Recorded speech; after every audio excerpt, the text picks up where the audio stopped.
الأنبياء وسيد المرسلين سيدنا محمد وعلى آله وأصحابه أجمعين اللهم صل على سيدنا محمد وعلى آل سيدنا محمد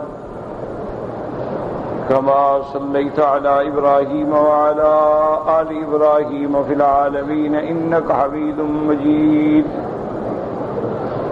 أعوذ بالله من الشيطان الرجيم بسم الله الرحمن الرحيم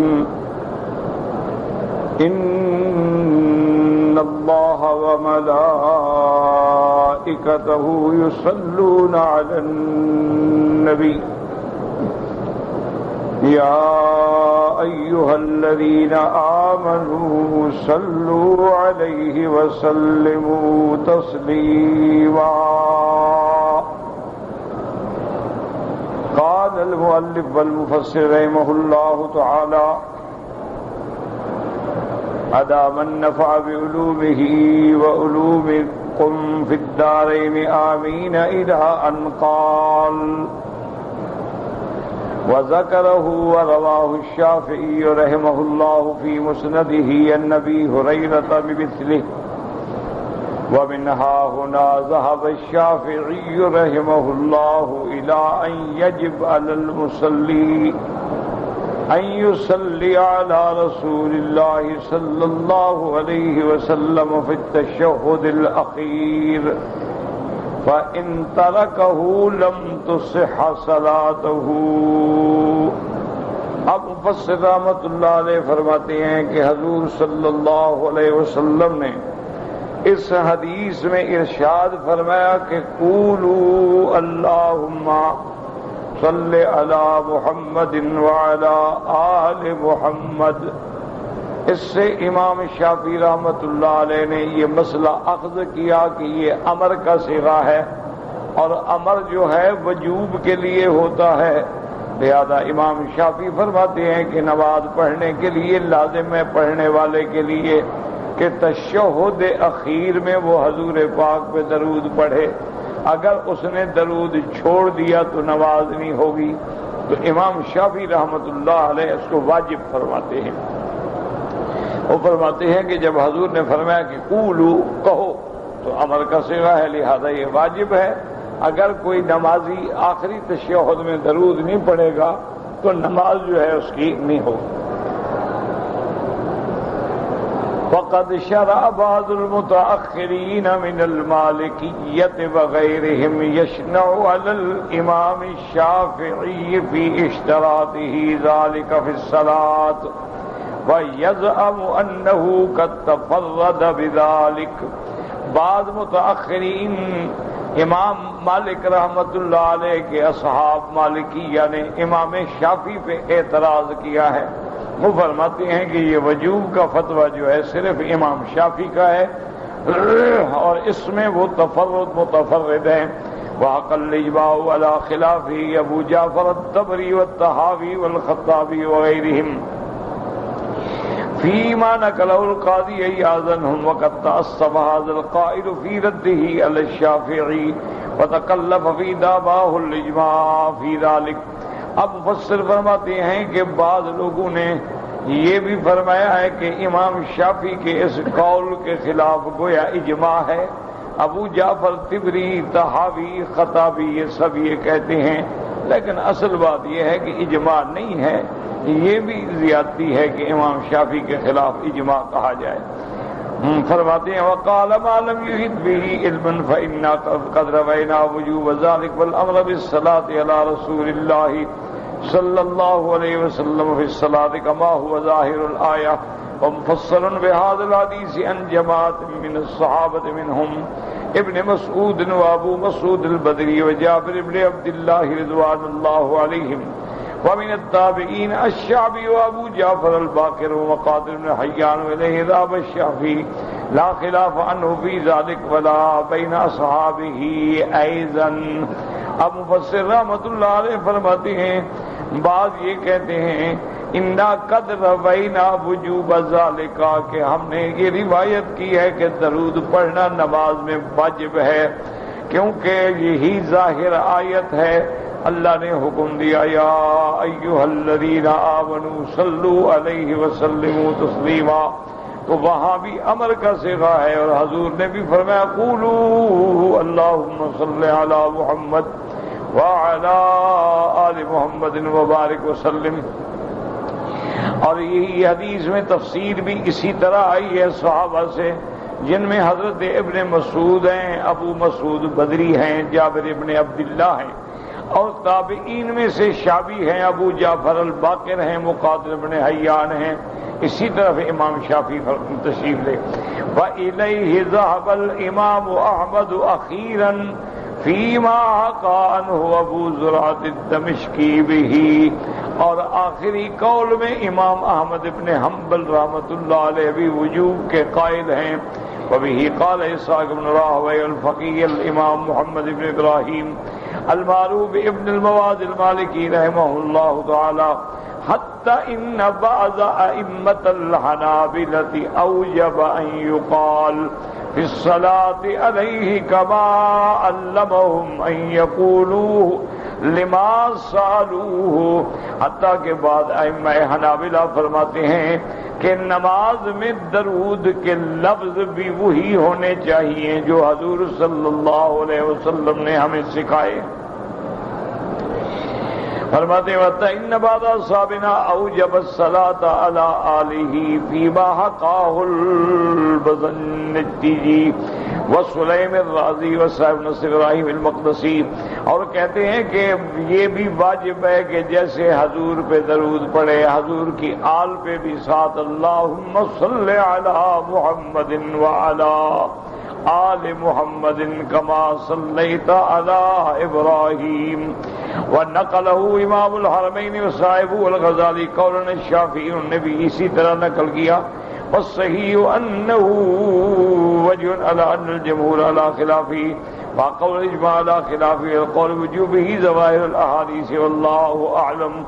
ابو بصر رحمۃ اللہ علیہ فرماتے ہیں کہ یہ کہنا کہ امام شافعی کے قول کے خلاف اجماع ہے، یہ بات غلط ہے، کیونکہ ظاہر حدیث میں بھی امر کا صیغہ ہے اور قرآن میں بھی امر کا صیغہ ہے. والغرض، اور کہتا ہے خلاصہ یہ نکلا ان الشافعی رحمہ اللہ یقول بوجوب الصلاۃ للنبی صلی اللہ علیہ وسلم سلفا وخلفا كما تقدم وللہ الحمد والمنہ، فلا اجماع علی خلاف هذه المسألة قدیما ولا حدیثا واللہ اعلم.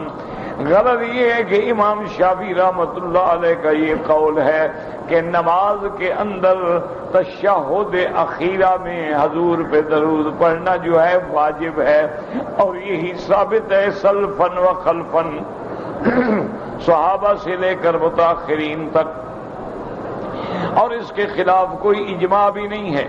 ومما يؤيد ذلك الحديث الآخر الذي رواه الإمام أحمد وأبو داود والترمذي وصححه والنسائی وابن خزیمہ بن حبان فی صحیحہما من روایت حیوۃ بن شریح المصری النبی ہانی حمید بن ہانی نبر مالک ابی علی الحسینی ان فضالۃ بن عبید رضی اللہ عنہ قال سمع رسول اللہ صلی اللہ علیہ وسلم رجلا يدعو في صلاته لم يمجد الله ولم يصلي على النبي صلى الله عليه وسلم فقال رسول الله صلى الله عليه وسلم أجل هذا ثم دعاه فقال له أو لغيره إذا صلى أحدكم فليبدأ بتمجيد الله عز وجل والثناء عليه ثم ليصلي على النبي صلى الله عليه وسلم ثم ليدعو بعد بما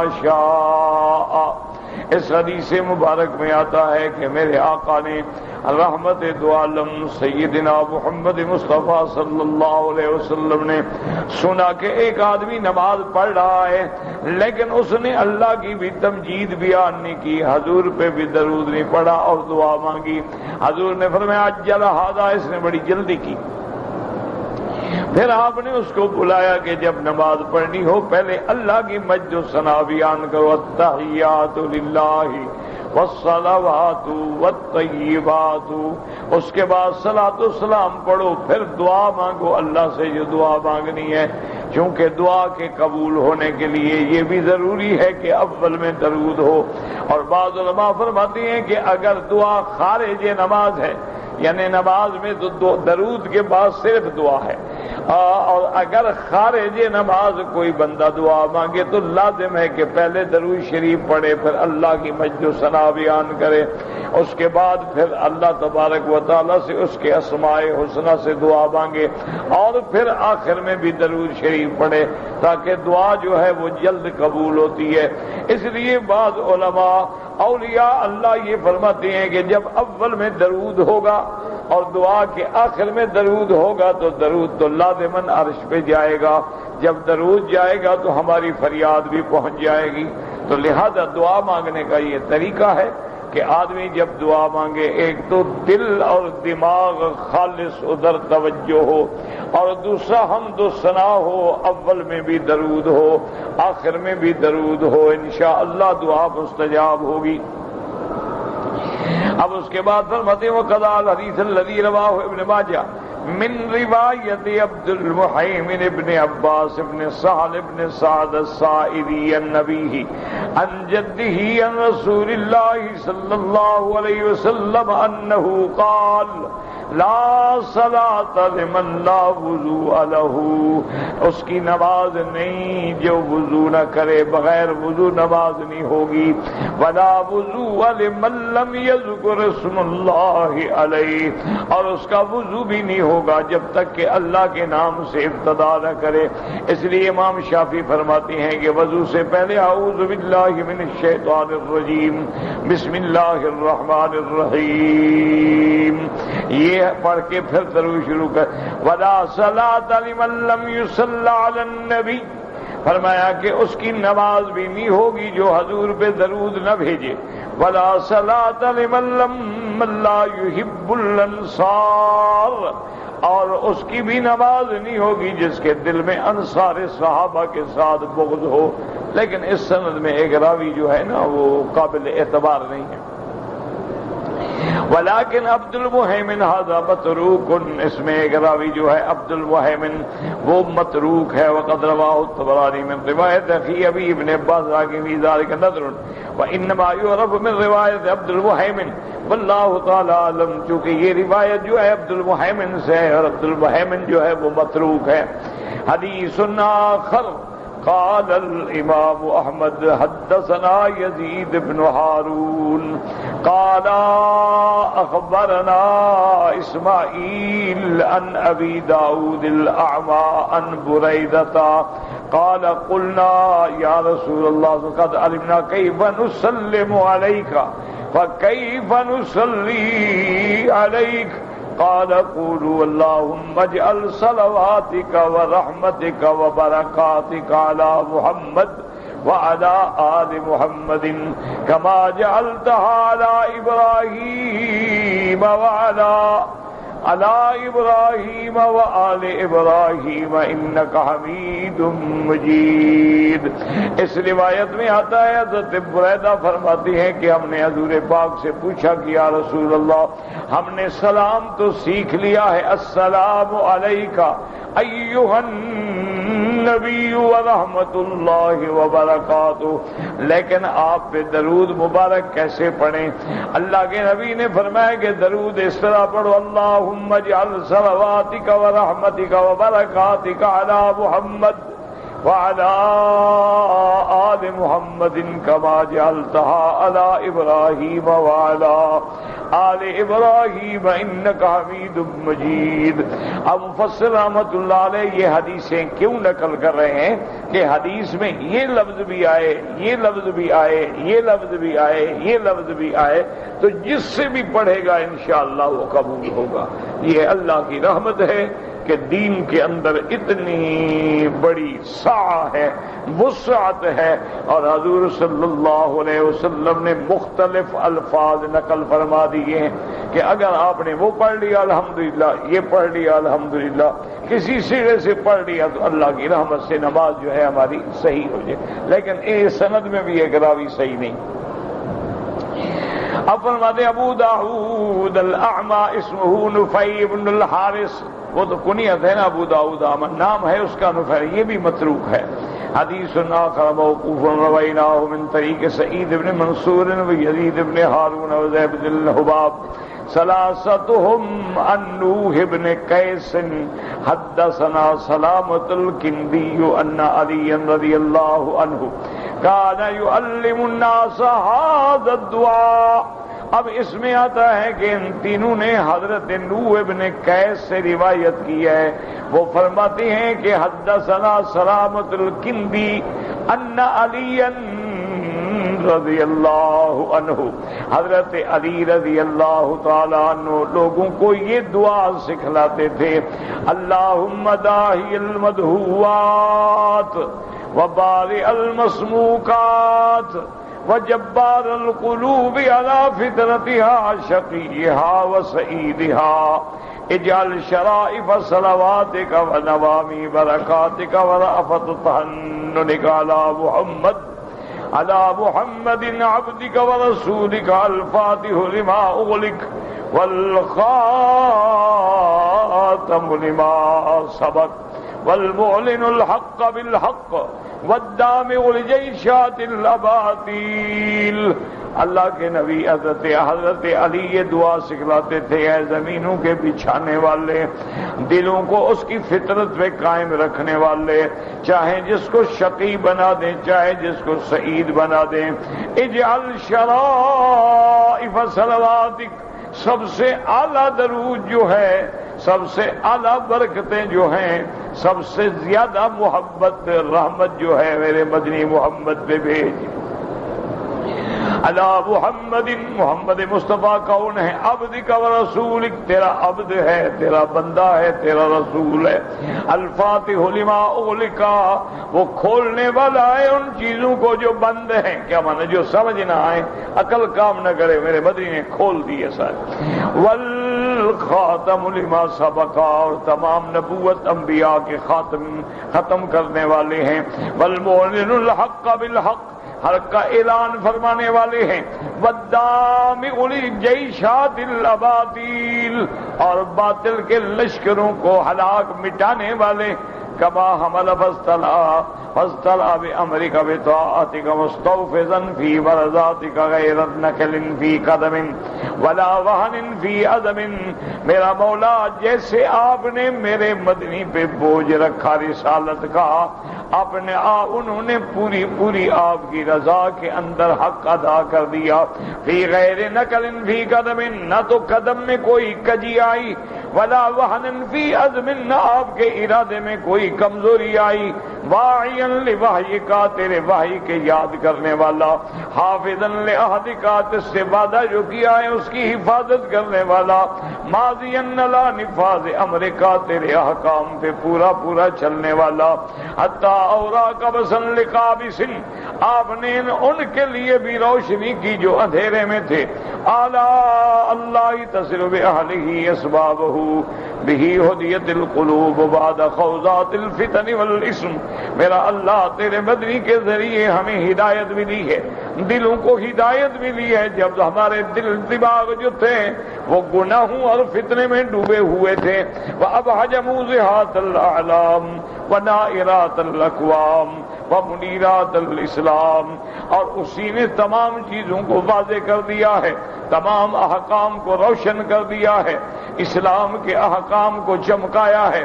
فَهُوَ أَمِينُكَ الْمَأْمُونُ، محمد مصطفیٰ امانت والا ہے، تیری امانت پالنے والا۔ وَخَازِنُ عِلْمِكَ الْمَخْزُونُ، اور تیرے خزانے علم کی حفاظت کرنے والا۔ وَشَهِيدُكَ يَوْمَ الدِّينِ، اور ساری امتوں پہ گواہی دینے والا قیامت میں۔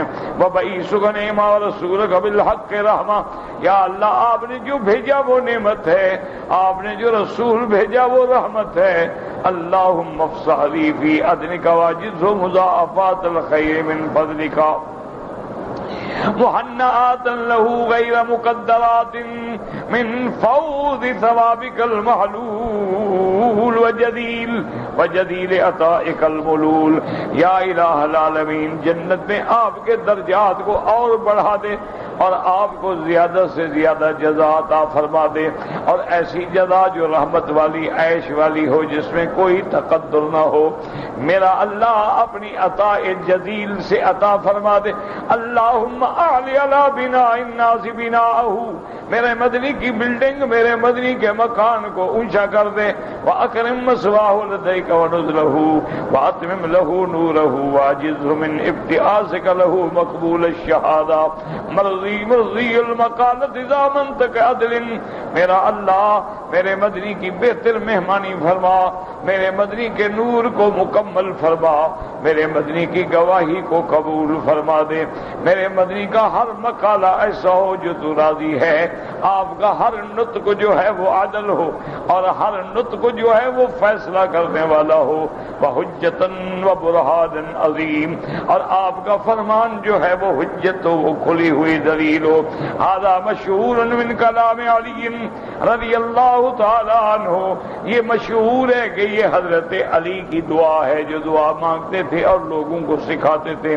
وقد تکلم علیہ ابن قتیبہ فی مشکل الحدیث، وقضى ابو الحسین احمد بن فارس اللغوی فی جزء جمعہ فی فضل الصلاة علی النبی الا ان فی اسنادہ نظرا، لیکن بہت سارے لوگوں نے اس پہ کلام بھی کیا ہے۔ قال شیخنا الحافظ ابو الحجاج المزی سلامت الکندی ھذا لیس بمعروف، یہ جو سلامت الکندی کی روایت ہے، اصل تو سلامت الکندی معروف نہیں، کوئی جانتا نہیں۔ دوسری بات یہ ہے کہ لم یدرک علی، اس کا حضرت علی سے ملاقات بھی نہیں ہے۔ قضا قال وقد روى الحافظ ابو القاسم الطبراني هذا الاصل عن محمد بن علي الصائغ عن سعيد بن منصور حدثنا نوح بن قيس عن سلامة الكندي قال كان علي رضي الله تعالى عنه يعلمنا الصلاة على النبي صلى الله عليه وسلم فيقول اللهم داهي المدهوات، اللهم داهي المدهوات وباري المسموقات وجبار القلوب على فطرتها۔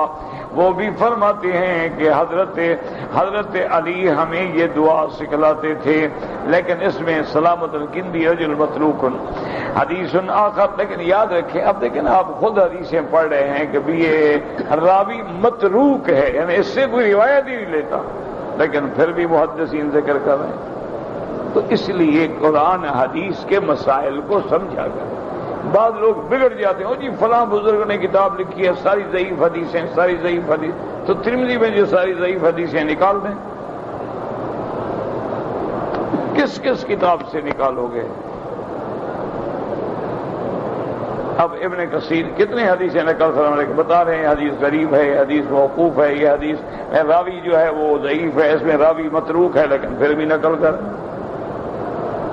تو بات کو سمجھا کریں، ایسے نہیں غصہ ہو جی دیکھو جی سب ضعیف حدیثیں کٹیں گے۔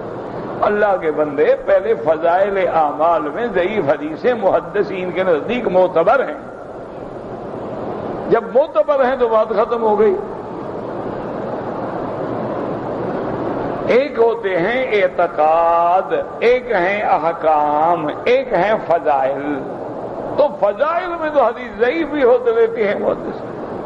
جب اتنے بڑے بڑے محدثین نے لیا ہے تو اب آدمی نہ تو امام ترمذی کو کچھ کہے، نہ ابن ماجہ کو کچھ کہے، نہ نسائی کو کچھ کہے، نہ ابی داؤد کو کچھ کہے، زیادہ سے زیادہ غصہ ان کو ہمارے عالموں پہ آ جائے۔ کیوں؟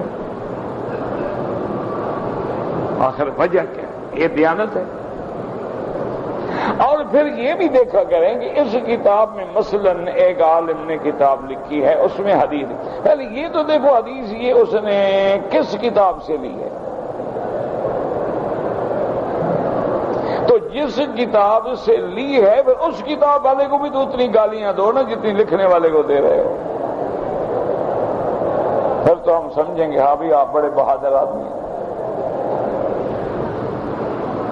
تو مسئلہ سمجھو، یاد رکھو کہ حدیث ضعیف جو ہے، اسی طرح ترغیب میں، ترہیب میں، فضائل میں، مثلا کعبہ شریف کی شان ہے، درود شریف کی فضیلت ہے، صفا مروہ دوڑنے کی فضیلت ہے، طواف کرنے کی فضیلت ہے، جنت کے نعمتوں کے فضائل ہیں تو اس میں ضعیف حدیث بھی محدثین کے نزدیک معتبر، جب معتبر ہے اعتراض کا کوئی حق نہیں۔ اور دوسری بات یہ سمجھیں کہ کبھی ہمیں جو حدیث آئی ہے اس میں تو ایک راوی متروک آ گیا ہے، ایک راوی سیء الحفظ آ گیا ہے، ایک راوی اس میں شیعی آ گیا ہے، ایک راوی اس میں معتزلی آ گیا ہے، ایک راوی اس میں قدری آ گیا ہے، لیکن اصل اس کا صحیح حدیث میں موجود ہے۔ تو جب اصل موجود ہے صحیح حدیث میں، اعتراض ختم ہو گیا۔ اسی طرح ہم دیکھتے ہیں کہ حدیث ضعیف ہے، لیکن جو حدیث فرما رہی ہے یہی حکم قرآن میں بھی موجود ہے، تو بات ختم ہوگی۔ لاکھ دفعہ ضعیف ہو، اصل تو قرآن میں موجود ہے۔ اب اس سے بڑی فضیلت درود کی کیا ہوگی کہ اللہ فرماتے ہیں کہ میں بھی اپنے نبی پہ رحمت بھیجتا ہوں، ملائکہ بھی بھیجتے ہیں، آپ بھی درود بھیجیں۔ قرآن ہے تو جب قرآن میں آ گیا بات ختم ہو گئی۔ یہ تو ساری حدیثیں اس لیے بیان کی جاتی ہیں کہ ایک مضمون کو اور زیادہ کھول دیا جائے، اور دوسرا اس لیے بیان کی جاتی ہیں کہ سرکار دو عالم نے کبھی اس لفظ سے پڑھا ہے، کبھی اس لفظ سے پڑھا ہے، کبھی اس لفظ سے پڑھا ہے۔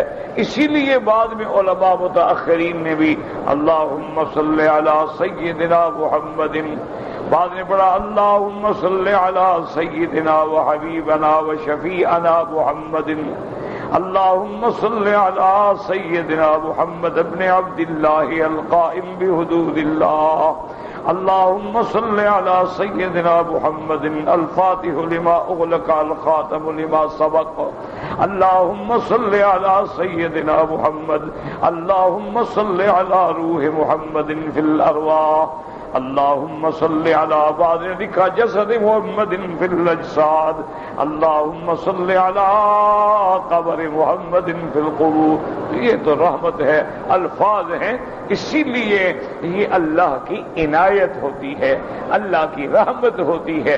جیسے بعد نمازوں میں پڑھتے ہیں سبحانک اللہم و بحمدک و تبارک اسمک، یہ بھی حدیث میں ثابت ہے۔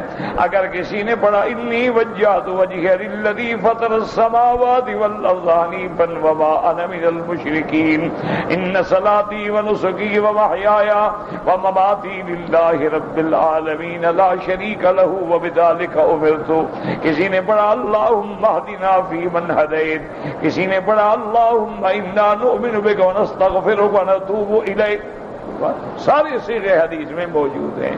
تو اس لیے یہ قابل اعتراض نہیں ہوتا کہ آدمی ایک حدیث کو تو لے لے نعوذ باللہ، باقی حدیثوں کو چھوڑ دے، یہ بات نہیں ہوتی۔ یہ علماء کا مقام ہے کہ ان کی ساری حدیثوں پہ نظر ہوتی ہے۔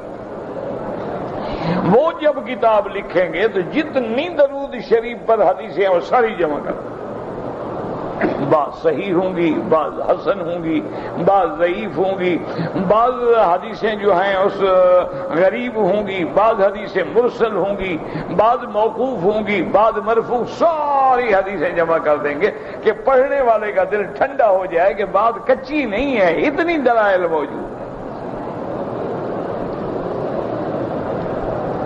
بس بعض ہمارے بھائی ہوتے ہیں، ان کے مزاج میں اللہ نے رکھا ہی یہ ہے کہ بس اعتراض کرنا، اس کا کیا ارادہ، اور پھر دعویٰ بھی یہ ہوتا ہے کہ جی بس جو حدیث میں ہے ہم اس پہ عمل کریں۔ اچھا ایک اور پارٹی پیدا ہوگی، انہوں نے کہا کہ جی کمال کی بات، ہم تو جو قرآن میں ہے عمل کریں گے، اللہ نے قرآن نازل کیا ہے، حدیث تو نازل ہی نہیں کی، اس کا کوئی علاج ہے دنیا؟ تو ایمان کب بچے گا؟ قرآن پر بھی ایمان ہو، حدیث محمد مصطفیٰ پر بھی ایمان ہو، اصحاب محمد مصطفیٰ پر بھی ایمان ہو، اور ان کی باتوں کو سمجھانے والوں سے بھی تعلق۔ اسی لیے حضور نے فرمایا کہ وہ جماعت نجات پائے گی الا ما انا علیہ واصحابی، جس پہ میں ہوں اور میرے صحابہ۔ ورنہ حضور کہتے ہیں جس پہ میں ہوں بس، صحابہ کی کیا ضرورت؟ تو معلوم ہوا کہ صحابہ کے بغیر بھی گاڑی نہیں چلے گی، چونکہ حضور کے فرمانے، جو حضور نے فرمایا ہے اس کے گواہ تو صحابہ ہیں۔ حضور نے طواف فرمایا، کتنے چکر؟ 7، کون بتائے گا؟ آپ ساتھ تھے۔ حضور نے طواف شروع فرمایا، کہاں سے؟ حجر اسود سے، گواہی کون دے گا؟ صحابہ۔ حضور نے 7 چکروں کے بعد 2 رکعت نماز پڑھی، کہاں؟ مقام ابراہیم کے پیچھے، گواہی کون دے گا؟ صحابہ۔ حضور پاک نے نماز پڑھنے کے بعد زمزم پیا، پانی پیا، ملتزم پہ آئے، دعا مانگی، اور پھر نامہ استلام فرما کے صفا مروہ کی طرف تشریف لے گئے، گواہی کون دے گا؟ صحابی۔ حضور جب صفا کی طرف جا رہے تھے تو آپ نے کیا پڑھا؟ ابدأ کما بدأ بہ اللہ، ان الصفا والمروۃ من شعائر اللہ، اور اس کے بعد حضور نے یہ پڑھا، لا الہ الا اللہ وحدہ صدق وعدہ نصر عبدہ اعز جندہ ہدم الاحزاب وحدہ لا شیء قبلہ ولا شیء بعدہ لا الہ الا اللہ وحدہ لا شریک۔ کس نے سنا؟ صحابہ۔ حضور جب صفا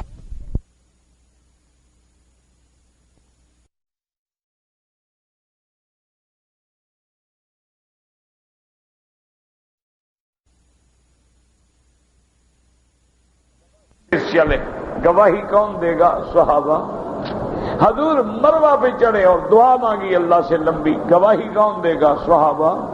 حضور پاک نے عمرے کے بعد سر پہ اس طرح پھروایا، صاحب گواہی کون دے گا؟ صحابہ۔ تو صحابہ کہیں چھوڑو جی، تو صحابی کی بات ہے نا جی، اللہ کے بندے، کوئی صحابی ایسی بات ہوتی کہ تم ایسے کہہ دو نعوذ باللہ، جیسے کوئی عام آدمی کی بات کر رہے، پھر تو سارا دین محمد مصطفیٰ ختم ہو جائے گا۔ بھائی وہ جی یہ تو 20 رکعت تو عمر نے پڑھی۔ عمر کوئی چھوٹا سا آدمی ہے، کہہ دو عمر ہے، کوئی مائی کا لال جو جرت کرے اور کہے کہ عمر بدعتی ہے، ایمان بھی نہیں رہے گا۔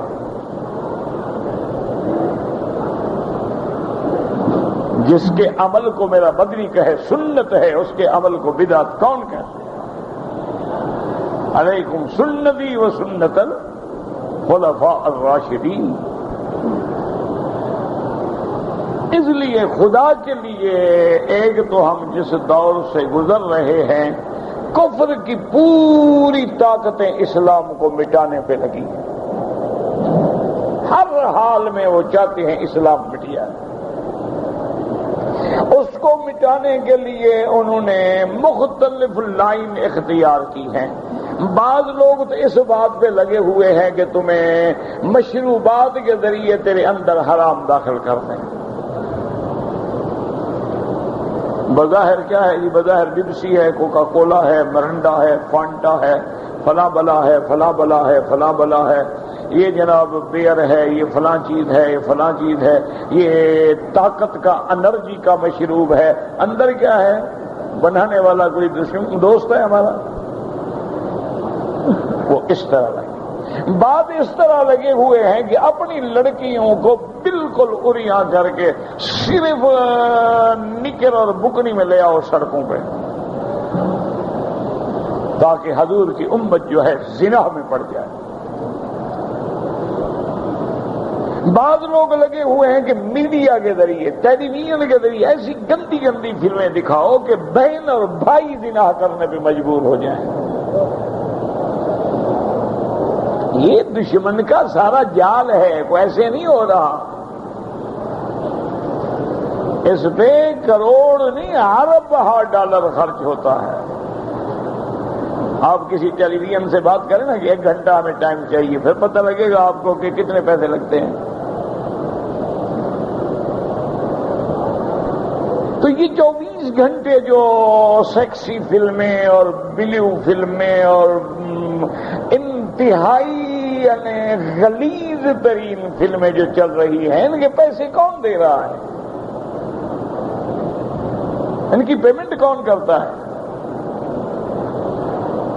اسی طرح ایک کمپنیوں کو انہوں نے لگا دیا ہے کہ نئے سے نیا موبائل بناؤ، پہلے سادہ موبائل، پھر کیمرے والا موبائل، پھر ڈبل کیمرے والا موبائل، پھر ویڈیو کیمرے والا موبائل، پھر ٹی وی دکھانے والا موبائل، پھر تصویر سے تصویر دکھانے والا موبائل، بڑھاتے چلے جاؤ بڑھاتے چلے جاؤ۔ اب وہ بڑے آرام سے نعوذ باللہ عورت اگر حمام میں ہے وہی ٹیلی فون اٹھائے ہوئے ننگا اس کو دیکھ رہا ہے۔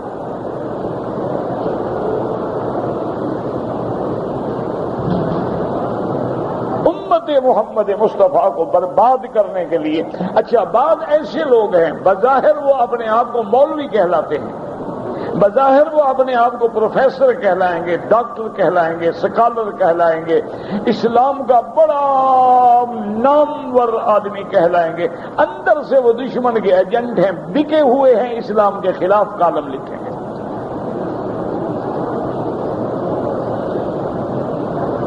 وہ لکھیں گے جی دیکھو یہ مولوی صاحبان پردہ پردہ داڑھی داڑھی پردہ، کیا بہت پرانے دور کی بات تھی، اب تو ضرورت ہے عورت مرد اکٹھے چلے اکٹھے اٹھے اکٹھے بیٹھے، کیا ہے بس کریکٹر مضبوط ہونا چاہیے، اچھا کریکٹر مضبوط ہے۔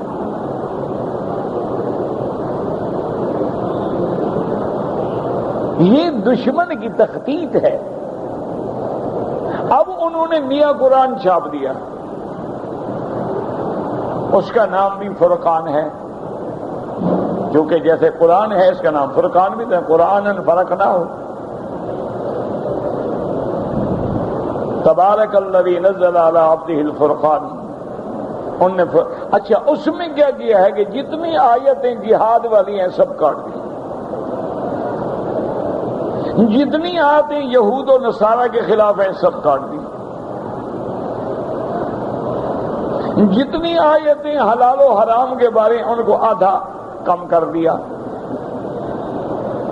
جتنی اہل کتاب کی تعریف کے بارے میں وہ لکھ دی۔ اچھا ان سے پوچھا گیا یہ مسلمان تو اتنا کمزور نہیں ہے کہ تمہارا یہ قرآن مان لے گا؟ انہوں نے کہا صبر تو کرو، ان کی 2 نسلیں تو بدلنے دو، ان کے آگے 2 نسلوں کے بعد لوگ آئیں گے اسی کو قرآن سمجھے۔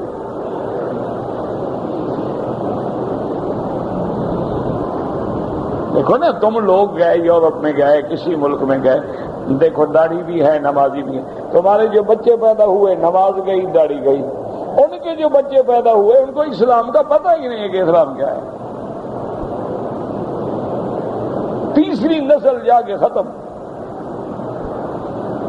تو جب 100 سال گزر جائے گا 200 سال گزر لوگ سمجھیں گے یہ بھی قرآن۔ اب آپ کے جتنے بڑے بڑے اسلامی ملکوں میں 5 سٹار ہوٹل ہیں وہاں قرآن تو شاید نہ ملے لیکن بائبل رکھا ہوا ضرور مل جاتا ہے۔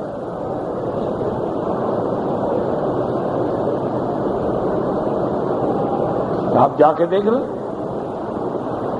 جتنے بڑے بڑے آپ کے 5 سٹار اور 6 سٹار اور 7 سٹار ہوٹل ہیں، لازم ہے کہ ان کے اندر سوئمنگ ہوگا، ان کے اندر سونا باتھ ہوگا، ان کے اندر مساج سینٹر ہوگا، ان کے اندر جناب کیفیٹیریا ہوگا، اس کے اندر کیبرے ڈانس ہوگا، سب ہوٹل کے اندر ہوگا، باہر جانے کی ضرورت نہیں ہے، وہی سب ملتا ہے۔ بتاؤ کیا خریدو گے؟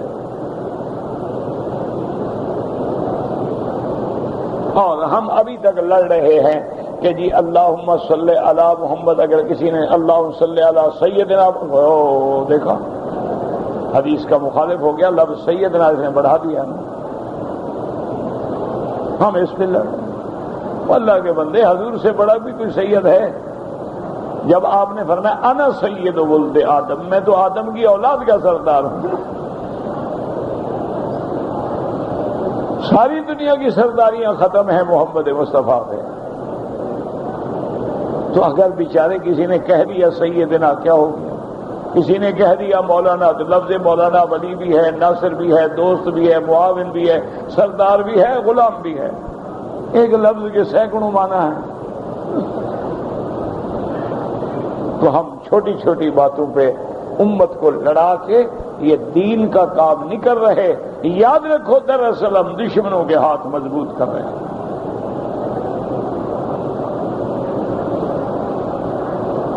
خود اندازہ کرو، ایمان سے کہو کہ مسجد میں نماز ہو رہی ہے اور پہرا کلاشنکوف لے کے جناب فوجی پہرے دے رہے ہوں، باہر کیا کہیں گے لوگ؟ یار یہ مسلمان کوئی ڈاکو ہیں؟ مسلمان ہیں، نماز پڑھنے آئے ہیں، ڈاکو ہیں، ان کو اوپر کی رائفلیں کھڑی ہیں۔ اس تصویر کا دشمن کیا دکھلا رہا ہے لوگوں کو؟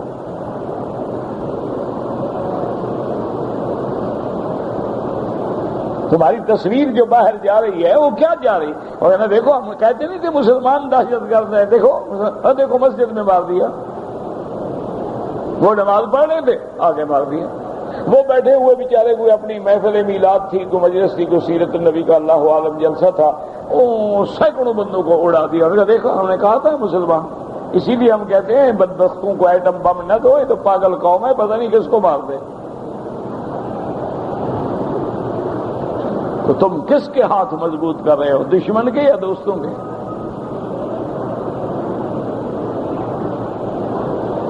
انا للہ و انا الیہ راجعون۔ اسلام کب پھیلا تھا کہ سیدنا علی نے کفر کے سب سے بڑے پہلوان کو آپ نے اٹھا کے زمین پہ مارا، اس کے سینے پہ چڑھ گئے، اس نے تھوک دیا، حضرت علی اتر گئے۔ اس نے کہا حضرت علی کیا بات ہے، آپ کیوں اتر گئے؟ آپ کو میں نے تھوکا ہے۔ انہوں نے کہا اب اگر میں ماروں گا تمہیں تو اپنے لیے ماروں گا، پہلے میں اللہ کے لیے لڑ رہا تھا، اب تو مجھے ذاتی غصہ ہے نا کہ تو نے مجھے تھوکا ہے، میں ذاتی لڑائی نہیں لڑنا چاہتا، میں تو اللہ کے لیے لڑ رہا ہوں۔ انہوں نے کہا لا الہ الا اللہ محمد رسول اللہ، تیرا دین اتنا سچا ہے؟ اس نے کہا میں تو اللہ کے لیے لڑ رہا تھا، اب اگر میں تمہیں مارتا، مطلب میں تو غالب آ گیا تھا، میں تمہیں تمہارا بھرکس نکال دیتا، لیکن اب میں تمہیں مارتا تو میرا ذاتی غصہ تھا کہ تو نے میرے چہرے کی طرف تھوکا، میں ذاتی لڑائی لڑنے کے لیے نہیں آیا۔ جہاد ہے اللہ کے لیے، اللہ کے دین کی بلندی کے لیے، اعلاء کلمت اللہ کے لیے، اس کی شرائط ہیں، اس کے لیے ضرورت ہوتی ہے، احکام ہیں، طریقے ہیں۔ ذرا امیر کی نافرمانی کرو گے تو حضور موجود ہیں اور احد میں شکست ہو گئی۔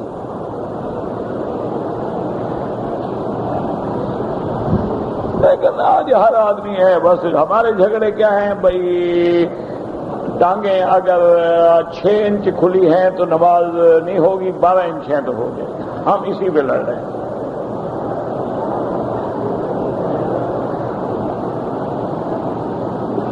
بالکل ایسے منہ سے کہہ دیتی ہے نا تمہاری نماز نہیں ہوتی، نماز نہیں ہوتی تو مسلمان کیسے ہوا؟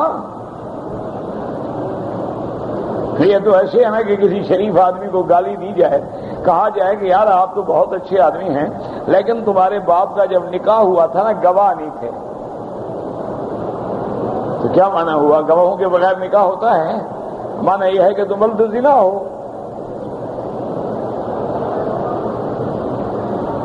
ایک آدمی کو جو کہہ دو بھائی 70 سال کی تیری نماز خراب، ختم، تو کافر ہو گیا غریب۔ انا للہ و انا الیہ راجعون۔ اس لیے اب دیکھیں کہ درود شریف میں کتنی حدیثیں نقل کر رہا ہے محدث، تاکہ یہ لفظ آ گیا الحمدللہ، یہ لفظ آ گیا الحمدللہ، یہ لفظ آ گیا الحمدللہ۔ اللہ تبارک و تعالی یہ دیکھنا چاہتے ہیں کہ میرے بندے نے میرے حکم کی تعمیل کی ہے کہ نہیں۔ اب دیکھو نا جی، نماز ہے، جنگل میں جا رہے ہو، پانی نہیں ہے، اچھا تمہیں احترام ہو گیا نہ پاک ہو، اللہ فرماتے کوئی بات نہیں، تو تیمم کرو، اللہ اکبر کرو۔ ہم تو یہ دیکھنا چاہتے ہیں کہ بندے نے ہمارے کہنے پہ گردن جھکا دی، تو وضو کر گیا ہو تو میرا کیا فائدہ ہے، اور نہ کر گیا ہو تو میرا کیا نقصان ہے؟ تیمم کرو، احترام ہو گیا، نہ پاک، اچھا میاں بیوی ہے، مل گئے آپس میں، ہے جنگل، سارا ہے پانی، تیمم کرو، اللہ اکبر پڑھو نماز۔ عورت ہے، ایام حیض آ گئے، 10 دن گزر گئے، خون بند نہیں ہوتا، خون بہ رہا ہے، باقاعدہ جاری ہے خون، اسلام کہتا ہے نماز پڑھ لو، کوئی بات نہیں، یہ بیماری ہے، یہ حیض نہیں۔ نماز پڑھنے میں حیض میں منع تھا، بیماری میں تو نہیں، بیمار ہے کہ کیا کرے بیچاری، اس کے ہاتھ میں خون کیسے بند کرے؟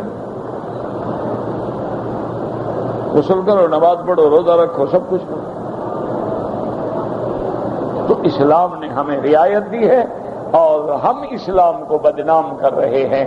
کہیں مسلمان کو قتل کرتا ہے، مسلمانوں کی عبادت خانوں میں حملے کرتا ہے، مسلمانوں کی تباہی کا باعث بنتا ہے، مسلمانوں کے خلاف جاسوسی کرتا ہے، مسلمانوں کے خلاف کافروں کا ایجنٹ بنتا ہے، پیسے لیتا ہے. انا للہ و انا الیہ راجعون. اس لیے پتہ نہیں، شاید اب وہی وقت قریب آ رہا ہے کہ صحابہ نے پوچھا تھا کہ یا رسول اللہ، جب ہر طرف سے ایسے فتنے آ جائیں گے، ہر جگہ قتل اور لڑائی اور فساد اور فتنہ، تو ہم کیا کریں؟ آپ نے فرمایا اغلق علیک بابک، اپنے گھر کا دروازہ بند کر لینا، اکثر سیفک، تلوار توڑ کے پھینک دینا، امسک علیک لسانک، زبان بند رکھنا، گھر بیٹھ کے عبادت کرتے رہنا. بس معلوم ہوتا ہے ہم اس وقت پہ آ گئے. اسی لیے حضور نے فرمایا میری امت میں ایک وقت ایسا آئے گا یفر الرجل بدینہ، اپنے دین کو بچانے کے لیے لوگ پہاڑوں پہ بھاگ جائیں گے، کہیں گے چھوڑو یار، گھر مال آل اولاد، میرا دین جاتا ہے، میں کیا کروں گا کوٹیاں. پہاڑوں پہ بھاگ جائیں گے، تو تھوڑا بہت چنے ونے ساتھ رکھ لیں گے، پانی بھر لیا ہے، کسی چشمے سے پانی لے گئے، مہینے کے بعد کوئی مہینے کے لیے خوراک لے گئے، پہاڑ پہ اکیلا بیٹھا اپنے اللہ کو منا رہا ہے. معلوم ہوتا ہے اب وہی وقت آ گیا. اسی لیے میرے پاک نبی نے فرمایا تھا کہ جب میری امت میں زنا عام ہو جائے گا، قریانی عام ہو جائے گی، بے حیائی عام ہو جائے گی، گانا بجانا عام ہو جائے گا، رقص و سرود اور ڈانس عام ہو جائے گا، تو اللہ اس قوم پہ قتل کا عذاب مسلط کر دے.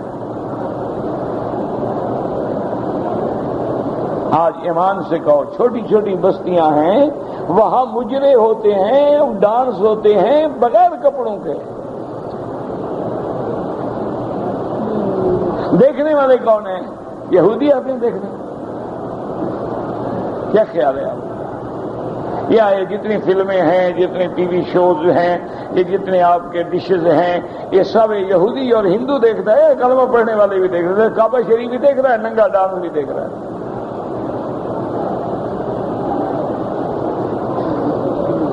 مسلمان ایسا پکا ہے کہ اسلام نکلتا ہی نہیں، ہوا نکل جائے وضو ٹوٹ جاتا ہے، لیکن اسلام اس کا نہیں ٹوٹتا. اور یاد رکھو، جیسے وضو ٹوٹ جاتا ہے، نماز ٹوٹ جاتی ہے، اسلام بھی ٹوٹ جاتا ہے اگر کفر و شرک کے کلمات نکل جائیں، اسلام بھی ختم ہو جائے. اپنے آپ کو بچاؤ، امت کو بچانے کی کوشش کریں. کچھ نہیں کر سکتے ہو، رات کو تہجد کے وقت اللہ کے آگے رویا کرو، بس. کچھ نہیں کر سکتے ہو، 2 رکعت پڑھ لیے، 4 پڑھ لیے، 6 پڑھ لیے، جو اللہ توفیق دے.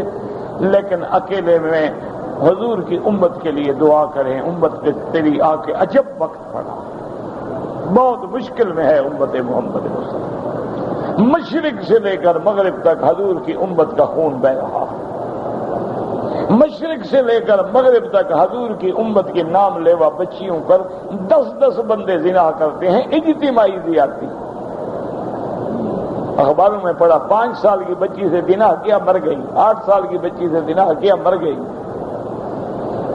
یہ درندہ جو ہے زنا کرنے والا، یہ کافر نہیں، کلمے پڑھنے والا تھا.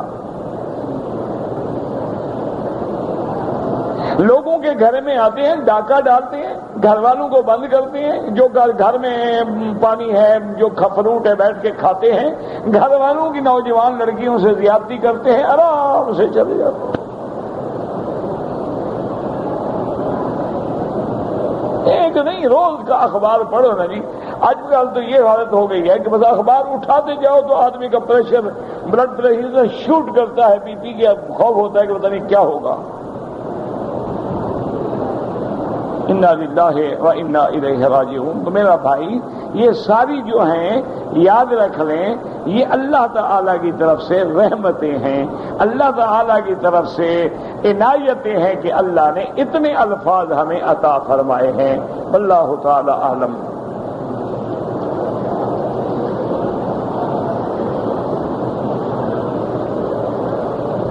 میں مکہ مکرمہ میں رہتا ہوں.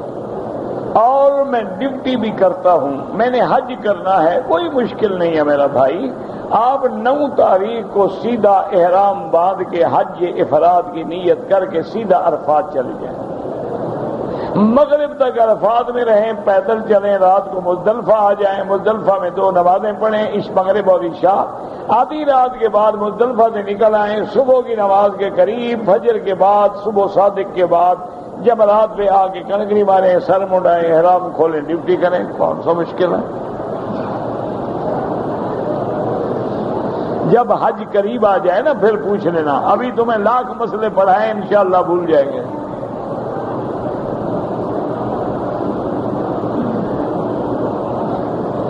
ایک لڑکا تھا، پریشان تھا، خودکشی کر لی، اس کا جنازہ پڑھا جائے گا؟ بالکل پڑھا جائے گا، وہ گناہگار ہے، کافر نہیں ہے، اس نے بہت بڑا گناہ کیا ہے، خودکشی حرام ہے، لیکن اس کا جنازہ پڑھا جائے گا۔ صرف فقہا یہ کہتے ہیں کہ علماء جو ہیں علاقے کے یا بڑے بڑے علماء، بڑے بڑے نام وہ نہ پڑھیں تاکہ لوگ دیکھ کے اقتدا نہ کریں، بس تھوڑے بہت لوگ جا کے نماز پڑھ لیں۔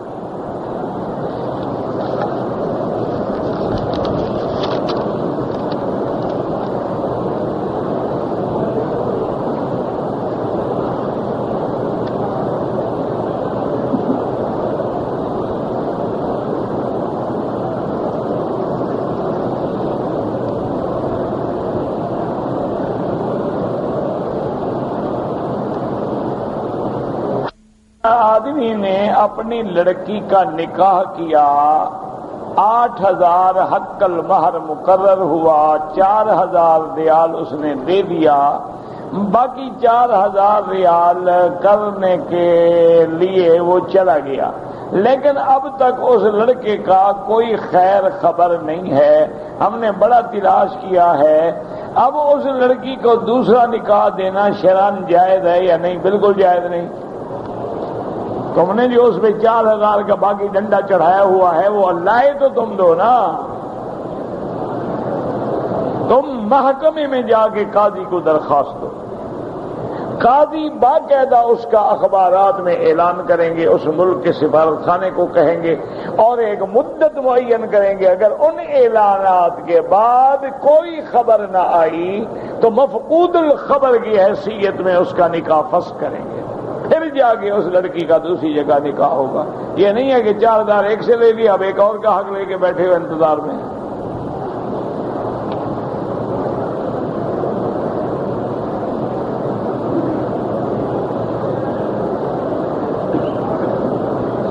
ایک آدمی کے پاس اولاد نہیں، اس نے اپنی بہن کی بیٹی کو پالا ہے، اس کے گھر میں بیٹا پیدا ہوا ہے، تو اب یہ بیٹی اور بہن کی بیٹی جو ہے اس کی بھانجی ہو گئی نا، اس کی تو بھانجی بنے گی نا۔ بہرحال یعنی مجھے تو یہی سمجھ آ رہا ہے، اپنے لڑکے کا اس سے یعنی لڑکے کا بہن کی بیٹی سے نکاح کرنا چاہتا ہے، ٹھیک ہے، کوئی حرج نہیں، کیا فرق پڑتا ہے؟ بھائی میری بہن ہے، اس کی لڑکی ہے، میرا لڑکا ہے، میں نکاح کرنا چاہتی ہوں، بہن کی لڑکی تم نے پالی تھی نا، تو کوئی حرج نہیں، تمہارے بیٹے کا نکاح ہو سکتا ہے۔ ابھی 6 سال والوں کا نکاح نہ کرو، صبر کرو، ان کو بڑا ہونے دو، بالغ ہونے دو، ابھی تم نکاح کر دو، بعد میں دونوں تجھ پہ لعنت بھیجتے رہیں گے، فائدہ کیا ہوگا؟ جب بڑے ہو جائیں، بالغ ہو جائیں، عقل والے ہو جائیں، ان کے مشورے سے شادی کرنا۔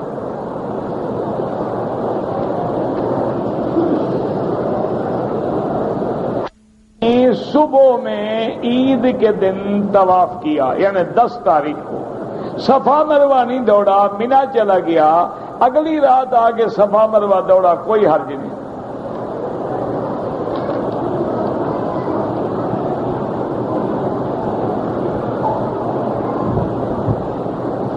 میرے رشتہ دار نے خالہ کی بیٹی سے شادی کی، 2 بچیاں بھی ہوئیں، اسی خالہ کا اس نے دودھ بھی پیا تھا، پھر تو حرام ہے نکاح۔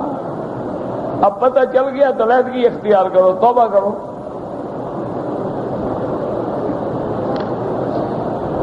جواب میں حدیث کے ساتھ ثبوت دیں۔ تم نے کوئی حدیث لکھی ہے کہ میں جواب میں حدیث لکھوں؟ جیسا منہ ویسا تھپڑ، جیسا سوال ویسا جواب۔ حدیث ہے کہ ما حرم من النسب حرم من الرضا، جیسے نسب کی بیٹی حرام ہے رضا کی بیٹی بھی حرام ہے۔ اب اس نے چھوٹی کے ساتھ دودھ پیا یا بڑی کے ساتھ؟ جس عورت کا دودھ پی لیا خالہ نہ رہی، وہ ماں بن گئی، اس کی جتنی اولاد ہے اس پہ حرام ہے۔ نکاح کر لیا، 2 لڑکیاں پیدا ہو گئی، مسئلہ پوچھنے اب آئے ہیں۔ انا للہ و انا الیہ راجعون۔ جو آدمی حج کریں، قربانی کریں، اس کے بعد قربانی الگ چیز ہے، حج کی بکری الگ چیز ہے۔ ایک ہے قربانی جو اپنے ملک میں بھی ہم کریں گے، جو حج پہ نہیں آئیں گے وہ بھی کریں گے، وہ ہے اضحیہ۔ ایک ہے حج تمتع کی بکری، حج قران کی بکری ہے، الگ ہے، وہ قربانی الگ ہے۔ اگر ایک آدمی پاکستان سے عمرے کے لیے آیا ہے، احرام اس نے جدے سے باندھا ہے، دم پڑ گئی، میقات گزر گیا،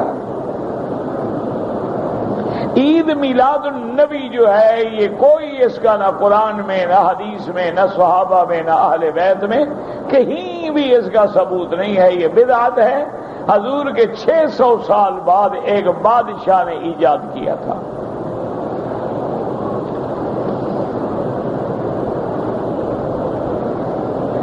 میں نے شوال کے مہینے میں طائف سے عمرہ کیا ہے، اب میں نے حج بھی کرنا ہے، بالکل کریں، لیکن حج تمتع ہوگا، ایک بکری آپ کو دینی ہوگی بس۔